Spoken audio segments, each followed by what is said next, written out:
আজ নিজের বাইক ছেড়ে অন্যের বাইক নিয়ে এই মিনি ব্লগটা শুরু হয়েছে। কোথায় যাচ্ছি সেটা জানার জন্য একটু পেছনে ফিরতে হবে। সকাল সকাল উঠেই এনার্জেটিক দিনের জন্য এক কাপ ব্ল্যাক কফি নিয়ে বসে পড়লাম। মা কিচেনে রান্না করছে, তাই আর ব্রেকফাস্ট বানানোর জন্য ঢুকছি না। বড় হয়েছি ঠিকই, কিন্তু মায়ের রান্না করার সময় যদি ডিস্টার্ব করি এখনো বকা খেতে হয়।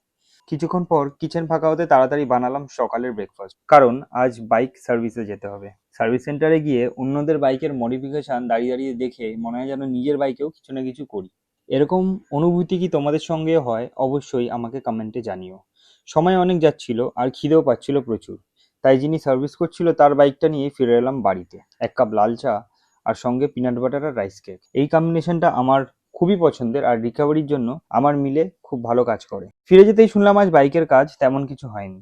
এই যে এই মালটা রয়েছে, এইটাকে দুটো চেঞ্জ করতে হবে। শক অ্যাবজর্বার আর চেনটা চেঞ্জ হয়েছে। খিদে পেয়ে গেছিল ভীষণই, তাই গাড়িটা সার্ভিস সেন্টারে না ধুয়েই ফিরে এলাম বাড়িতে। নিজের মিল একদমই মিস করা চলবে না এখন। দিনের শেষে বাইকটা নিজেই পরিষ্কার করলাম।